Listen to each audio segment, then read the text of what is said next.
चलिए आज इतिहास के पन्नों में चलते हैं और एक बहुत ही कह सकते हैं साहसी आर्थिक प्रयोग को समझते हैं। ये कहानी है अलाउद्दीन खिलजी के उस बाजार सिस्टम की जिसने मध्यकालीन भारत की पूरी अर्थव्यवस्था को ही बदलकर रख दिया था। जरा सोचकर देखिए, दिल्ली की गलियां हैं उस दौर में और वहां एक अजीब सा सन्नाटा पसरा हुआ है। बाजार तो खुले हैं, दुकानों पर भीड़ भी है, अनाज के बोरे लगे हैं, घोड़े बिक रहे हैं, कपड़े भी हैं, लेकिन फिर भी एक अजीब सी खामोशी है। एक ऐसी खामोशी जिसे किसी ने कंट्रोल कर रखा हो। ये वो बाजार था जहां कोई भी व्यापारी अपनी मर्जी से चीजों के दाम तय नहीं कर सकता था। क्यों? क्योंकि दिल्ली के तख्त पर एक ऐसा सुल्तान बैठा था जिसने सिर्फ अपनी तलवार से नहीं बल्कि प्राइस टैग से भी साम्राज्य जीता था। तो सवाल ये है कि आखिर खिलजी को इसकी जरूरत ही क्यों पड़ी? वो एक बहुत बड़ी दुविधा से जूझ रहा था। मंगोलों के हमले लगातार बढ़ रहे थे और उनसे बचने के लिए उसे चाहिए थी एक बहुत बड़ी परमानेंट सेना। पर इतनी बड़ी आर्मी को संभालना कोई बच्चों का खेल तो था नहीं। और मजे की बात यह है कि ये जो दिक्कत थी ये आज के जमाने की लगती है ना। एक तरफ लाखों सैनिकों की फौज खड़ी करनी थी जिन्हें टाइम पर सैलरी देनी थी, दूसरी तरफ महंगाई का खतरा था। अगर दिल्ली में अनाज, घोड़े और रोज की चीजों के दाम आसमान छूने लगे तो सैनिकों की सैलरी का कोई मतलब नहीं रह जाता और सैलरी बढ़ाने पर शाही खजाना ही खाली हो जाता। तो खिलजी ने जो हल निकाला वो बड़ा ही कह सकते हैं रैडिकल था। उसने कहा मार्केट को ही कंट्रोल कर लो, मतलब दिल्ली में कोई भी व्यापारी अपनी मर्जी से दाम तय नहीं करेगा। हर चीज की कीमत अब से सुल्तान खुद तय करेगा। और बस यहीं से शुरू हुई उसकी वो मशहूर और थोड़ी रहस्यमयी आर्थिक नीति। सोचिए, उस जमाने में जब ज्यादातर राजा सिर्फ जंग लड़ने और टैक्स वसूलने तक ही सोचते थे, दिल्ली में एक सुल्तान था जो price control, supply chain management और मार्केट पर निगरानी रखने जैसे मॉडर्न आइडियाज को लागू कर रहा था। जरा देखिए, यहाँ पर कुछ उदाहरण हैं।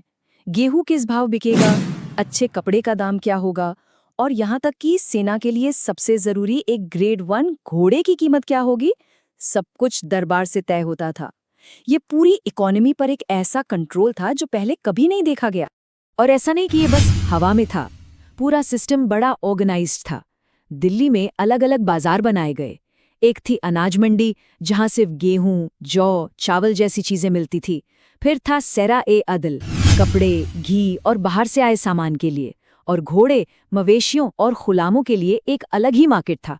सब कुछ अपनी अपनी जगह पर बिल्कुल सेट। अच्छा, ये सब तो ठीक है, पर सवाल ये है कि इतने बड़े शहर में इतनी सख्त व्यवस्था को कोई लागू कैसे कर सकता है? सिर्फ नियम बना देना तो काफी नहीं होता है ना? तो सवाल यही है, इसे लागू कैसे किया गया? इसका असली राज सिर्फ कोई पॉलिसी या नियम कानून नहीं था, बल्कि वो था एक खौफ, डर की एक ऐसी पकड़ जिसे एक बहुत ही चालाक और बेरहम जासूसी सिस्टम से बनाया गया था। देखिए, खिलजी ने एक पूरा जाल बिछाया था। हर बाजार में शहनाए मंडी नाम के बड़े ऑफिसर थे जो हर डील पे नजर रखते थे। इनके अलावा मुनहय्यन नाम के जासूसों की एक फौज थी जो आम ग्राहक बनकर घूमते थे। कहते हैं कि सुल्तान कभी कभी छोटे बच्चों को सामान खरीदने भेजता था, ये चेक करने के लिए कि दुकानदार वजन में हेराफेरी तो नहीं कर रहा। और अगर कोई पकड़ा गया तो सजा इतनी भयानक होती थी कि पूरा बाजार कांप जाता था। इतना ही नहीं, अकाल के लिए सरकारी गोदामों में अनाज भी जमा रहता था। तो इस पूरे सिस्टम का नतीजा क्या निकला? भाई, हर सिक्के के दो पहलू होते हैं। एक तरफ थी सल्तनत की जीत, तो दूसरी तरफ थे कुछ लोग जो इसके शिकार बने। तो सबसे बड़ा फायदा वो मिला खिलजी की सेना को।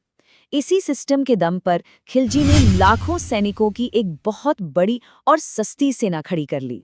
एक तरफ सल्तनत को जबरदस्त सुरक्षा मिली, मंगोलों के कई हमले नाकाम हुए और साम्राज्य उत्तर से दक्षिण तक फैला। लेकिन अब इसका दूसरा पहलू देखिए, व्यापारियों का क्या हुआ? उनके लिए तो ये एक बुरे सपने जैसा था।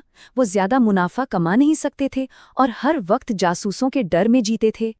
उस जमाने के इतिहासकार जैसे जियाउद्दीन बर्नी वो साफ लिखते हैं कि इस सबका असली मकसद लोगों की भलाई करना नहीं था। असली मकसद था कम सैलरी पर एक बड़ी सेना बनाए रखना और अपनी सत्ता को मजबूत करना। मतलब ये एक इकोनॉमिक रिफॉर्म से ज्यादा एक मिलिट्री स्ट्रेटजी थी। दिल्ली के बाजार उस समय सिर्फ सामान खरीदने बेचने की जगह नहीं थे, वो सल्तनत की धड़कन थे। अनाज का हर दाना, घोड़े की हर लगाम, सब कुछ सीधे सीधे सल्तनत की ताकत से जुड़ा था। लेकिन जो भी सिस्टम डर पर टिका हो, वो हमेशा नाजुक होता है। और यही हुआ भी। सबसे हैरान करने वाली बात यह है कि ये पूरा का पूरा सिस्टम सिर्फ एक आदमी पर टिका था। जैसे ही अलाउद्दीन खिलजी की मौत हुई, बस सब खत्म। ये पूरा बाजार कंट्रोल सिस्टम ताश के पत्तों की तरह ढह गया। दाम फिर से आसमान छूने लगे और वो सिस्टम जो सिर्फ डर और अनुशासन से चल रहा था, वो टिक नहीं पाया। और यही है अलाउद्दीन खिलजी के उस बाजार सिस्टम की असली कहानी।